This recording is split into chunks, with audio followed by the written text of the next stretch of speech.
Iya, kembali lagi bersama dengan saya Gembala Are, dan saat ini saya ingin menanggapi sebuah topik, yaitu mengenai virus corona yang diyakini atau dipercaya uh, sebagai senjata antikris ya. Apakah benar demikian atau bagaimana? Ya, perlu kita perhatikan isi Alkitab karena isu ini membuat isu yang membuat orang jadi ketakutan untuk menerima vaksinasi begitu ya. Ya, ada banyak orang Kristen takut untuk divaksin bukan karena sakit, bukan karena virus ini akan bagaimana, tetapi ada unsur teologisnya. Ya, ada unsur teologisnya. Jadi kalau kita perhatikan saudara, di dalam Alkitab, apakah virus ini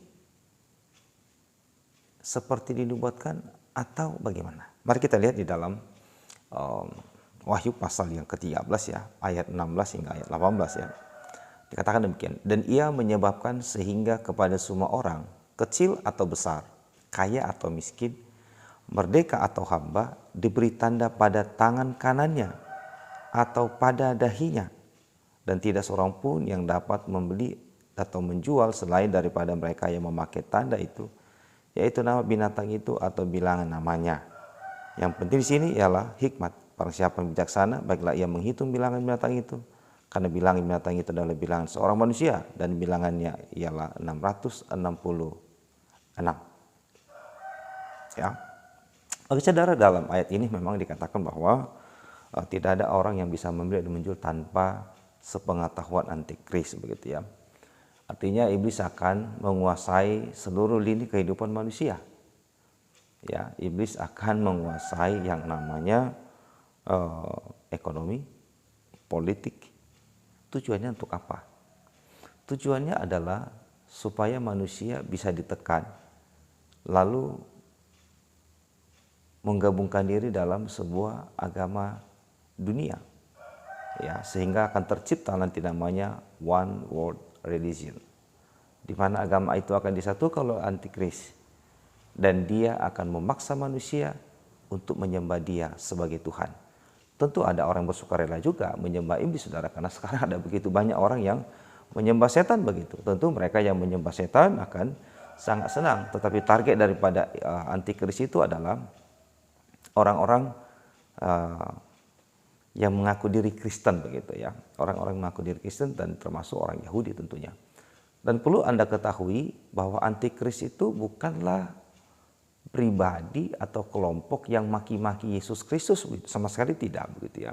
Antikris itu sebenarnya, kata anti itu preposisi daripada bahasa Yunani, artinya itu adalah menentang ya. Menentang bukan dengan cara maki-maki, menentang dengan cara menggantikan posisinya. Ya, mengambil posisinya. Jadi dia mengambil posisi Yesus Kristus begitu.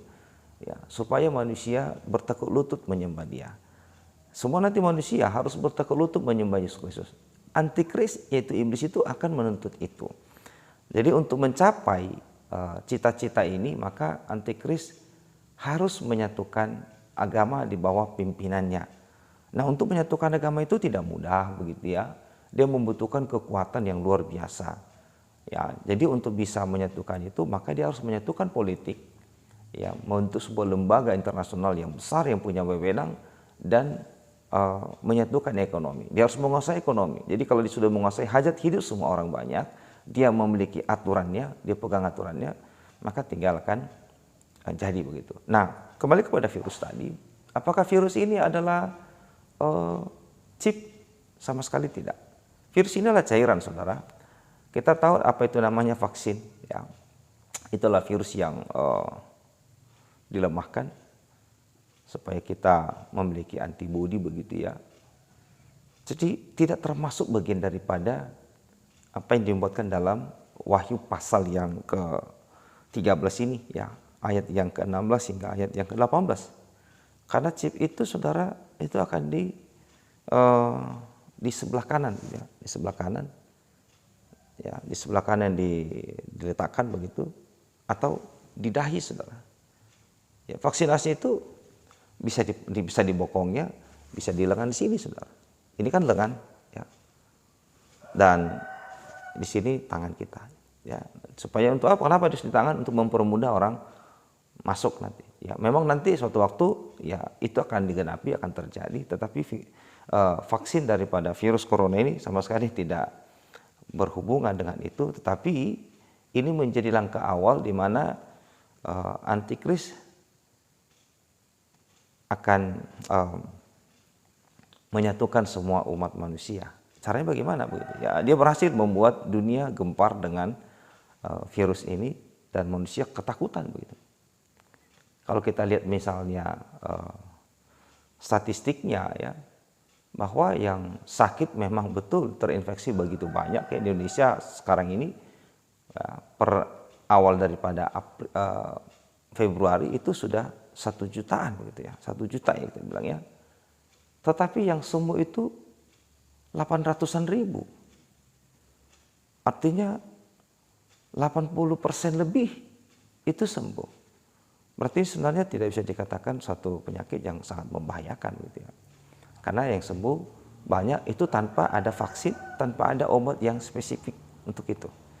Jadi sekali lagi virus ini sama sekali tidak mengacu kepada nubuatan dalam Wahyu pasal yang ke-13 ya. Dan memang benar nanti akan ada chip yang akan dipasang di dalam tubuh orang yang tidak percaya.